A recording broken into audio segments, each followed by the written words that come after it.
کراچی کے مین ہول نے ایک اور بچے کی زندگی نگل لی۔ ہنستا مسکراتا کھلکھلاتا کمسن ابراہیم گٹر میں گرا اور پھر لاش 15 گھنٹے بعد 1 کلومیٹر دور نالے سے ملی۔ کچرا چننے والے نے لاش دیکھی اور نکالی۔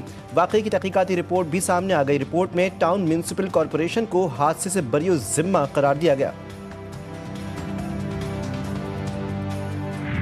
کراچی کے علاقے اورنگی ٹاؤن میں ڈکیتی مزاحمت پر شہری قاتل ڈاکو شہریوں کے ہتھے چڑھ گیا۔ مشتعل عوام نے ڈاکو کو پول سے باندھ کر زندہ جلا دیا۔ پولیس کے مطابق زخمی ڈاکو اسپتال منتقلی کے دوران ہلاک ہو گیا۔ گورنر راج معاشاء اللہ کی شکل نہیں آئینی عمل ہے۔ وفاقی وزیر قانون اعظم نذیر تارڑ کا موقف قومی اسمبلی میں اظہار خیال کرتے ہوئے کہا، دھمکیاں دینے سے مسائل حل نہیں ہوتے اور نہ ایوان فتح ہوتے ہیں۔ اگر ہمت ہے تو گورنر راج لگا کر دکھائیں، ہم نہیں ڈرتے۔ وزیر اعلیٰ خیبر پختونخوا کا وفاق کو دو ٹوک جواب، کہا KP پہلے ہی بانی PTI کا راج ہے، کسی اور راج کی ضرورت نہیں۔ اسد قیصر نے دھمکی دی کہ گورنر راج لگا تو حالات سنبھالے نہیں جائیں گے۔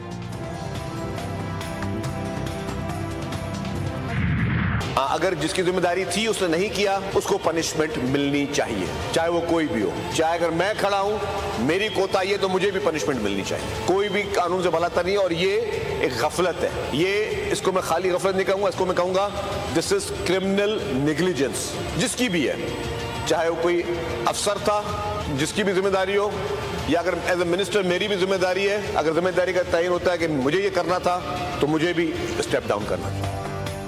کوئی قانون سے بالا تر نہیں، یہ ایک مجرمانہ غفلت ہے، سزا ملنی چاہیے۔ سندھ کے سینئر وزیر شرجیل میمن نے کہا، میں اس بحث پر نہیں جاؤں گا کہ کونسلر کون اور ٹاؤن کس کا ہے۔ اگر بطور وزیر میری ذمہ داری بنتی ہے تو بالکل سزا ہونی چاہیے۔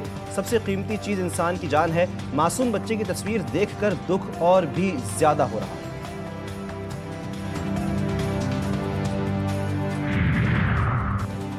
اسلام آباد اور راولپنڈی میں دفعہ 144 نافذ کر دی گئی۔ ضلع انتظامیہ کا کہنا ہے کہ کسی بھی قسم کے احتجاج، جلسے یا جلوس کی ہرگز اجازت نہیں ہوگی۔ کسی بھی غیر قانونی سرگرمی کے انعقاد کی صورت میں قانونی فی الفور حرکت میں آئے گا۔ شہریوں سے اپیل کی گئی کہ وہ کسی بھی غیر قانونی سرگرمی میں حصہ نہ لیں اور قانون کی خلاف ورزی سے گریز کریں۔ ان صوبوں میں بہت سکسیسفلی افغانز کو باہر پاکستان سے واپس جو اللیگل افغانز ہیں ان کو بھیجنے میں کامیاب ہو رہے ہیں، لیکن KPK میں اس ٹائم پہ صورتحال اس کے برعکس ہے، اور وہاں پہ اس ٹائم پہ باقاعدہ طور پہ ان کو پروٹیکٹ کیا جا رہا ہے، اور فیڈرل گورنمنٹ نے ڈی نوٹیفائی کیے کیمپس کہ وہاں پہ جو افغان کیمپس ہیں وہ ختم کر رہے ہیں۔ کیمپ ہم نے ڈی نوٹیفائی کیے لیکن ابھی تک وہ آپریشنل ہیں، ان کو بند نہیں کیا جا رہا۔ اسلام آباد خودکش حملے میں ملوث حملہ آور کا تعلق افغانستان سے تھا۔ ہم مزید بم دھماکوں کے متحمل نہیں ہو سکتے۔ اب جو بھی افغانستان سے پاکستان واپس آنے کی کوشش کرے گا گرفتار کیا جائے گا۔ وزیر داخلہ محسن نقوی کا دو ٹوک اعلان، بولے غیر قانونی افغان باشندوں کو واپس ان کے ملک بھیج رہے ہیں۔ افغان باشندوں کے معاملے پر ہمیں خیبر پختونخوا میں مشکلات کا سامنا ہے۔ جو کیمپ وفاقی حکومت نے بند کیے وہ KP میں فعال ہیں۔ هغه یم ګردیز د ولایت یم لس کاله مخته موږ پاکستان ته راغلو، هغه نه بعد 2025 اول میاشت کې نه بعد بیا ما ارمانی سره ملاقات مې وشو سره۔ پاکستان میں دہشت گردی کا ایک اور نیٹ ورک بے نقاب، قاسم عرف حسن 10 سال پاکستان میں رہنے کے بعد طالبان نیٹ ورک کا حصہ بنا۔ تلا گنگ سے گرفتار افغان شہری کا اعترافی بیان سامنے آ گیا۔ طالبان کمانڈر ارمانی نے اسے جہاد کے نام پر بھرتی کیا۔ تاجوڑی فوجی قلعے پر فدائی حملے کا منصوبہ ناکام ہو گیا۔ دہشت گرد کا نوجوانوں کی بھرتی کا اعتراف، فی فرد 10,000 روپے لیے۔ نئی بھرتیوں کے لیے پنجاب آیا تو پولیس نے گرفتار کر لیا۔ افغان سرزمین کا دہشت گردی میں استعمال، پاکستان کا موقف ایک بار پھر درست ثابت ہو گیا۔ لکی مروت میں پولیس موبائل کے قریب خودکش حملہ، ایک اہلکار شہید، 6 شدید زخمی۔ پولیس کے مطابق ایک حملہ آور نے وین کے قریب خود کو دھماکے سے اڑایا۔ وزیر اعظم کی لکی مروت میں پولیس موبائل کے قریب دہشت گرد حملے کی مذمت، کہا دہشت گردوں کے مذموم عزائم کو خاک میں ملائیں گے۔ FIA نے پاکستانیوں کو آف لوڈ کرنے سے متعلق افواہوں کی تردید کر دی۔ ڈائریکٹر FIA کی پریس کانفرنس، کہا پاکستانیوں کو آف لوڈ کرنے سے متعلق خبریں بے بنیاد ہیں۔ عوام بے بنیاد خبروں اور پروپیگنڈے سے پریشان نہ ہو۔ روزانہ 60 سے 70 ہزار مسافر بیرون ملک جاتے ہیں۔ مطلوبہ دستاویزات نہ ہونے پر مسافروں کو روکا جاتا ہے۔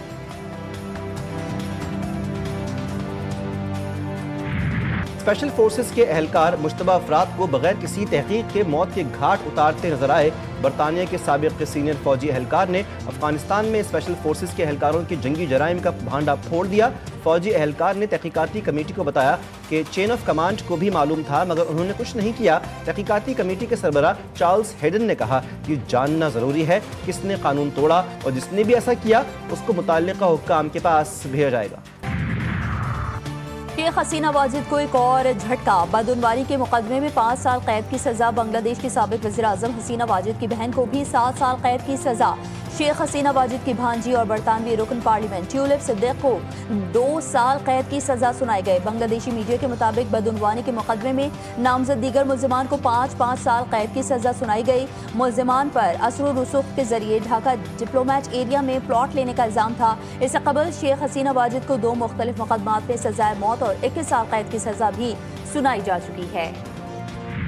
سردی شروع ہونے کی وجہ سے لکڑی کی شارٹنگ ہو جاتی ہے، تو لکڑی کی شارٹنگ کی وجہ سے لکڑی کی قیمت بھی بڑھ جاتی ہے۔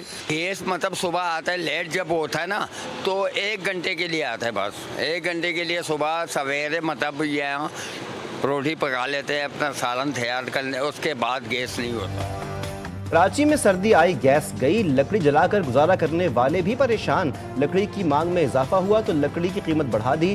گیلی لکڑی 800 سے 1000 روپے فی من، سوکھی لکڑی 1400 روپے من ہو گئی۔ لاہور کے کئی علاقوں میں بھی گیس نایاب کم پریشر کی بھی شکایات۔ شہریوں کے معمولات متاثر، شہری بازار سے کھانا منگوانے پر مجبور۔